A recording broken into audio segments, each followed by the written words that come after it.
Shaping by Belinda Grieve. Orange. 2800. Narrated by Chloe Schwank. Driving home after the hastily arranged school reunion, my thoughts were all over the place. I was stunned by the difference in how the years, the decades, had mapped our faces and carved posture. When I first glimpsed Sylvia, I'd thought, isn't that nice? Someone has brought their elderly mother along. At the other extreme, Edie could have donned her school uniform, shimmied up a tree, and looked pretty much as she had looked 55 years ago. We 60-something women were all wearing time quite differently. It was less apparent as to whether we'd worn down on the inside in that shapeless place where secrets, thoughts, memories and fears jostle for space. What seeped out did seem to be not dissimilar to how we've been all those years ago.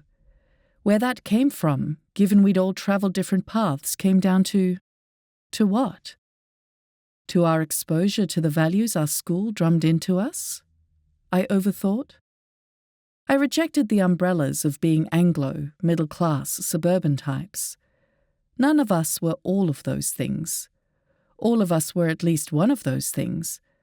But we shared a piece of the past that had been steeped in respecting a set of ideals which we were expected to live by. At the time, they had been mystical, distant concepts of service, integrity, respect and fairness, for example. Now, it seemed these concepts had successfully woven into and through us, and threaded us together with some invisible yarn. But the same ideals had settled differently into us. Some remained just words, which overlaid our past like annoying, restricting, guilt-inducing mumbo-jumbo. I reflected that the house was pristine. It was like a display home, or a home primed for a celebrity photo shoot. But yet, there were personal items, photos, a few well-positioned trinkets, some vast flowers from the garden, not from a florist. The table was set for 6 with matching crockery and matching cutlery.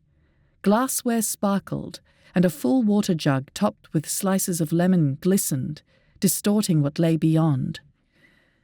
Despite having selected and ironed my best clothes and having groomed myself into oblivion, I felt out of place in such a polished environment.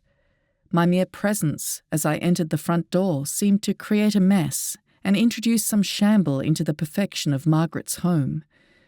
But her welcome was warm and sincere, genuine and comforting. We were at ease with each other immediately, just as we had been over 55 years ago at school, and then in later years as our paths occasionally crossed. Despite her looking as perfectly presented as her home, she somehow managed to exude a normality, a warmth, a welcome, as though I was the only person in the world that she really wanted to see. As I tried to find a place to put my best but not quite good enough handbag without disturbing the measure and tidiness of the home, Margaret's doorbell rang, and she welcomed another of us, as though she was the only person in the world that Margaret wanted to see. Yet she somehow managed to do so without diminishing my sense of relevance. It happened each time one of us arrived.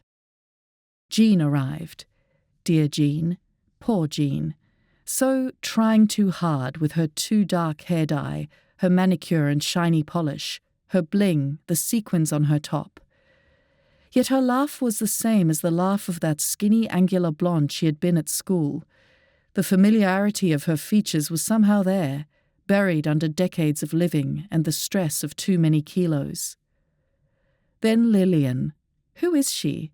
No familiarity poking through the features, the voice or the stories. I had no idea. But she was great fun, one of us. Surely the photos that were being passed around would jolt my memory. Without her knowing my dilemma, she pointed herself out in black and white and tones of grey, standing near me in a class photo.